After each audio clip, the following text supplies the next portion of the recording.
Hello everyone, আপোনালোক সকলোকে learn and craft with মি চেনেলটোলৈ স্বাগতম জনাইছোঁ।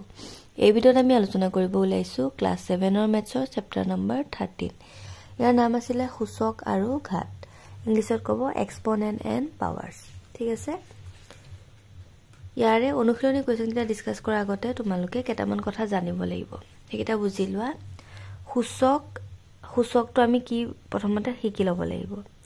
এতিয়া ইয়াতে চোৱা 2 × 2 × 2 মানে কেইটা 2 আছে চোৱা 1 2 3 4 5 6টা। এই 6টা 2 যদি আমি পূৰণ কৰিলে আমি কিমান পাওঁ 64। ইয়াত কি হৈছে 2ক 6 বাৰ পূৰণ কৰা হৈছে আৰু পূৰণফল আমি পাইছোঁ 64। এতিয়া মানে কি কৈছে ইয়াতে 2 যে 6টা পূৰণ হৈছে সেইটো মানে এনেকে 2 পূৰণ 2 পূৰণ 2 এনেকে নিলিখি 2 দি পেলাই ওপৰত যিমানটা থাকে সিমানটা লিখিব পাৰোঁ আমি।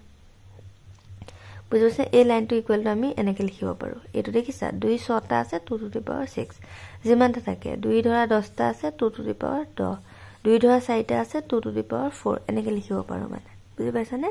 আৰু ইয়াতে কি কৈছে 2ক কি বুলি কয় ভূমি বুলি কয় আৰু 6ক কি বুলি কয় সূচক বুলি কয়। দেখিছা? আৰু তোমাৰ 2 টু দি পাৱাৰ 6ক 2ৰ ষষ্ঠ ঘাত বোলে।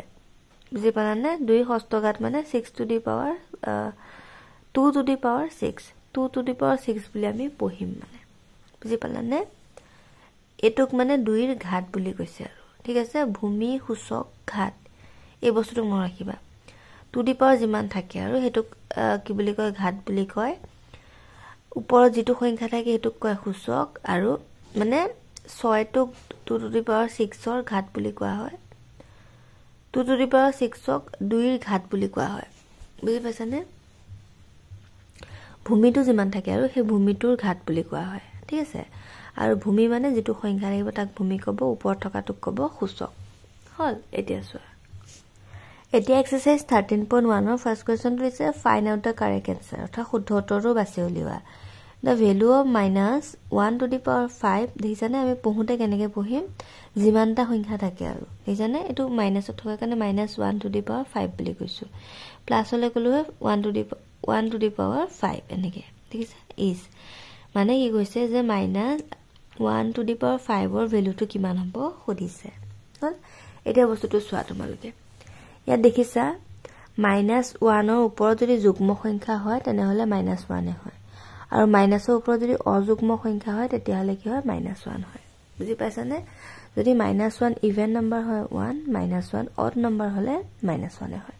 মানে এই ওপৰৰ সংখ্যাটো আমাক চাব দিছে, ওপৰৰ সংখ্যাটো যুগ্ম নে অযুগ্ম। বুজি পাইছানে? অড নে ইভেন। এতিয়া যদি অযুগ্ম হয় অড নম্বৰ হয় তেতিয়াহ'লে আনচাৰটো কিমান হয় -1। গতিকে এতিয়া কিমান হ'ব -1 ক'ত আছে চোৱা এইটো, গতিকে আনচাৰটো হ'ব -1। বুজি পাইছানে? তোমালোকে মন কৰিবা যে ওপৰৰ সংখ্যাটো কি, যিটোত আমি সূচক বুলি ক'ম সেই সূচকটো কি প্লাছ নে মাইনাছ। বুজি পাইছানে? যদি সি অড নম্বৰ হয় তেনেহ'লে তোমাৰ আনচাৰটো -ত আহিব আৰু যদি ইভেন নম্বৰ হয় তেতিয়াহ'লে প্লাছত আহিব। হ'ল, আকৌ ইয়াতে দিলে the value of -5 to the power 4 is. এতিয়া ইয়াতে আমি পাৱাৰটো চাইছোঁ কিমান 4। হ'ল, 4 হোৱাৰ লগতে তোমাৰ কি হ'ব চোৱা 4টো হৈছে যুগ্ম সংখ্যা ইভেন নম্বৰ। গতিকে যুগ্ম সংখ্যা হ'লে ওপৰত যুগ্ম সংখ্যা হ'লে কি হয় যুগ্ম সংখ্যাই হয়। গতিকে আমি ইয়াতে চাম যুগ্ম সংখ্যা কোনকেইটা আছে। এতিয়া চোৱা এইটো আৰু এইটো মাইনাছত আছে, গতিকে এই দুটা নহয়, এই দুটা পূৰণ কৰিলে হয়। এতিয়া চোৱা 5 4টা পূৰণ কৰি তোমালোকে চাই লোৱা কিমান আহিব 625। হ'ল, 5 5 গুণ 25 25 25 গুণ 625। গতিকে এইটো হ'ব। ইয়াত দেখিছানে প্লাছৰ চাইছোঁ আমি সেইকাৰণে প্লাছৰ দেখিছোঁ। বুজি পাইছা? খালি তোমালোকে ইয়াত এইটো বস্তুৱে মনত ৰাখিব লাগিব যে -1 to the power even number হ'লে 1 হ'ব আৰু -1 টু দি পাৱাৰ অড হ'লে কি হ'ব -1 হ'ব।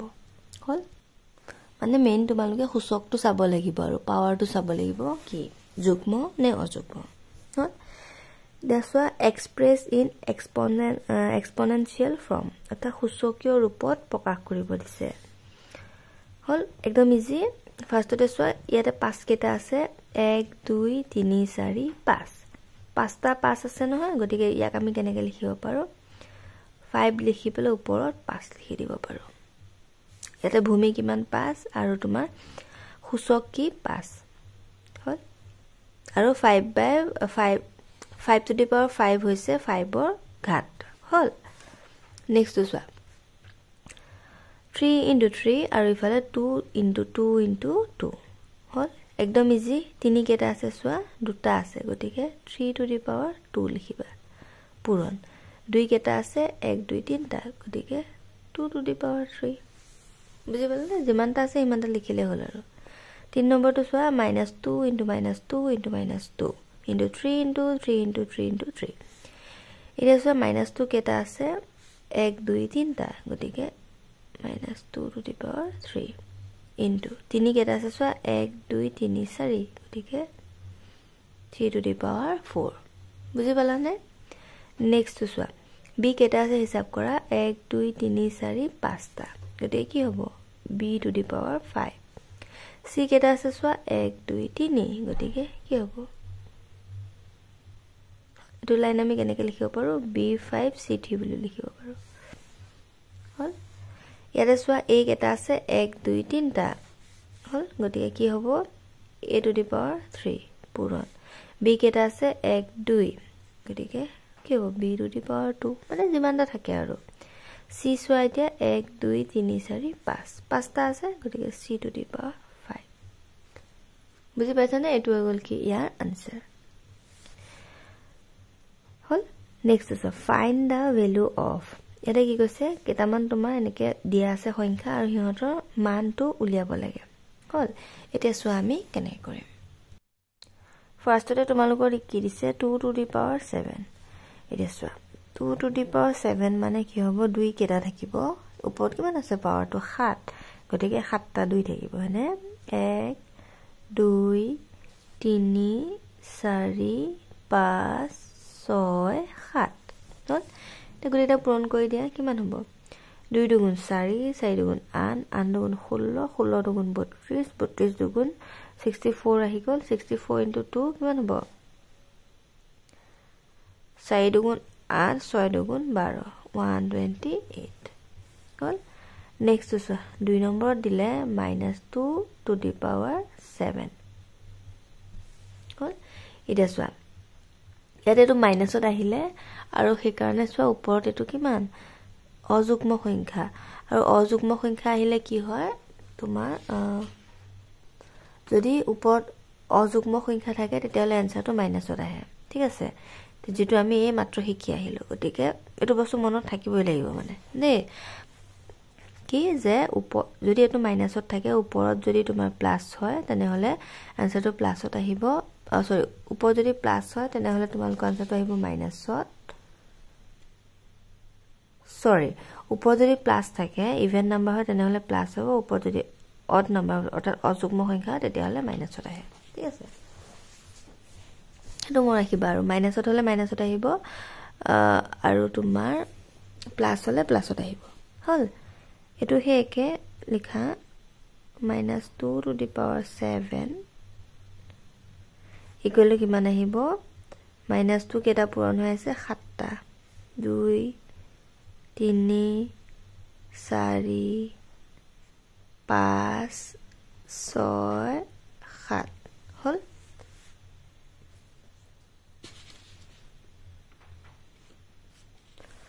যেটো মাইনাসত আহিব বুলি গম পাইছো গতিকে আমি আগত মাইনাসটো লিখি লৈছো আৰু কিটা পূৰণ কৰি কিমান পাইছিলো ইয়াতো 7টা মানে 128 হ'ব আনসাৰ বুজি পাইছানে পূৰণ কৰি আমি ঠকা নাই আৰু নেক্সট 3 নম্বৰ ইয়াতে দিলে তোমালোকৰ 3 to the power 6 হল তাৰ মানে কি 3 কেটা পূৰণ হ'ব 6টা 1 2 3 4 5 6 হল 1 2 3 4 5 6 এটা পূৰণ কৰা 3 3 গুণ 9 9 3 গুণ 27 আকৌ ইফালে 3 3 গুণ 9 9 3 গুণ 27 এটা 27 27 পূৰণ কৰিছোৱা 7 7 গুণ 49 চকলিব 4 7 গুণ 14 7 গুণ 14 এটো মই মুখতে কৈছো দে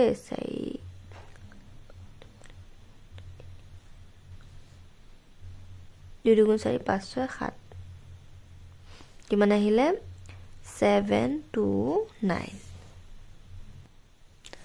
তো আনসাৰটো আহি গ'ল 7 2 9 নেক্সট কোৱেশ্চন নম্বৰ 4 ত দিছে -3 টু দি পাৱাৰ 6 হল এতিয়া মন কৰা মাইনাস এটা আছে আৰু ওপৰৰ সংখ্যাটো কি যুগ্ম ওপৰৰ সংখ্যাটো যুগ্ম হলে কি হ'ব আনসাৰটো তোমাৰ যুগ্মই হ'ব গতিকে কি হ'ব এটা -3 কেটা হ'ব 1 2 3 4 5 6 যেটো 6টা আছে এখানে আমি 6টা -3 লিখিছো হল তে এটি গুটে কিটা 3 6টা পূৰণ কৰিলে আমি কিমান পাই আছো 7 2 9 তে আগত প্লাস হ'ব নে মাইনাস হ'ব চাব লাগিব ইয়াতে তো কি যুগ্ম সংখ্যা তো যুগ্ম হলে প্লাসে হ'ব এটো অযুগ্ম হলে ইয়াতে মাইনাস হ'ব যেনেকে আগৰটো ইয়াতে অযুগ্ম হোৱাৰ কাৰণে এটো মাইনাস হৈছে হল নেক্সট কোৱেশ্চন নম্বৰ 5 5 ত তোমালোকৰ দিছে 2 to the power 5 into 4 to the power 4 হল এটো কৰা 2 টু দি পাৱাৰ 5 মানে 2 কেটা আছে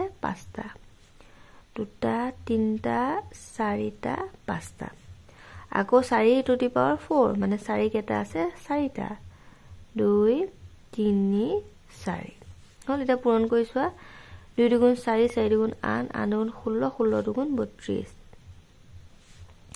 4 4 গুণ 16 আৰু ইফালে 4 4 গুণ 16 পূৰণ কৰিছোৱা 6 6 গুণ 36 উকলিব 3 6 গুণ 6 6 গুণ 6 14 15 5 1 গুণ 1 1 1 2 256 এতিয়া এটা পূৰণ কৰি দিয়া তোমাৰ আনসাৰটো কিমান ওলাব পূৰণ কৰি চাবা আৰু পূৰণ কৰিলে তোমালোকৰ ওলাব 8192 হল আনসাৰটো আহি গ'ল 8192 তোমালোকে কৰি চাবা আৰু দে নেক্সট 6 নম্বৰটো চোৱা 5 টু দি পাৱাৰ 2 আৰু 3 টু দি পাৱাৰ 3 এটো চোৱা 5 কেটা আছে 2টা গতিকে 2টা লিখিলো 3 কেটা আছে 3টা গতিকে 3 ইনটু 3 ইনটু 3 5 5 গুণ 25 ইফালে 3 3 গুণ 9 9 3 গুণ 27 25 আৰু 27 পূৰণ কৰি চোৱা কিমান ওলায় 25 আৰু ইফালে 27 7 5 গুণ 35 ৰ 5 উকলিব 3 7 দুগুণ 14 5 দুগুণ 10 গতিকে তাত প্লাস কৰি দিয়া 4 5 6 7 1 1 2 ইয়াতে আহিলে 7 2 দুগুণ 4 5 6 তোমালোকে এই নিয়মটো জানা নে খুদিবা কমেন্ট কৰিবাচোন হা যদি জানা মই শৰ্ট ভিডিও দিছিলো মানে এনেকে শৰ্টকাট কে কেনেকে পূৰণ কৰিব পাৰি যদি নাজানা তোমালোকে সেই শৰ্ট ভিডিওটো চাই লবা তেতিয়া মানে এনেকুৱা অকল দুটা বলে নহয় 3টা 4টা যিমান সংখ্যা থাকে আৰু এটা লাইনতে মানে মুখতে উলিয়াব পাৰি দে নেক্সট চোৱা চাই লবা নেক্সট তোমালোকৰ দিছে -3 to the power 2 into -5 to the power 3 এটো একে ওলাব হয়নে না বেলেগ আছে এটা -3 টু দি পাৱাৰ 2 আছে ন গতিকে সোৱা -3 ইনটু -2 -3 ইনটু -3 দুটা আছে ন গতিকে দুটা 5 কেটা আছে 3টা আছে গতিকে -5 ইনটু -5 ইনটু -5 সদায় এনেকে যেতিয়া ব্ৰেকেট থাকে মাইনাসত থাকিব মাইনাসত থাকিলে এনেকে ব্ৰেকেট দিবা দে মই সাগে কৰবা দিয়া নাই তোমালোকে চাই লবা ভুল নকৰিবা মানে এনেকে ব্ৰেকেট দি যাবা হল এটা বস্তুটো মন কৰা ইয়াতে মাইনাস আছে আৰু ওপৰত আমি চাব লাগিব যে কি এটো যুগ্ম সংখ্যা দুইটো যুগ্ম ন তো আনসাৰটো কিমানত আহিব যুগ্মই হ'ব 3 3 গুণ 9 হ'ব কিন্তু এটা 5 ৰ ওপৰত কিমান আছে চোৱা -5 ৰ ওপৰত আছে 3 আৰু 3 টো কি অড নম্বৰ মানে অযুগ্ম সংখ্যা তে অযুগ্ম সংখ্যা হোৱাৰ লগতে ইয়াতে এটো কি আহিব মাইনাসত আহিব দে এটো চাই লবা 5 5 গুণ 25 25 5 গুণ কিমান হ'ব 5 5 গুণ 25 পৰা কৰিব 2 5 দুগুণ 10 11 12 125 এটা পূৰণ কৰি দিয়া প্লাসে মাইনাসে মাইনাস 9 5 গুণ 45 ৰ 5 উকলিব 4 9 দুগুণ 18 19 20 21 22 ৰ 2 উকলিব 2 9 গুণ 9 10 11 কিমান আহি গ'ল -1125 ঠিক আছে এটো হৈ গ'ল ইয়াৰ আনসাৰ আজিলৈ আহিছে ভিডিওটো চোৱাৰ বাবে বহুত বহুত ধন্যবাদ নেক্সট ক্লাছত আমি কোৱেশ্চন নম্বৰ 4 ৰ পৰা ডিসকাস কৰিম and thank you for watching and study well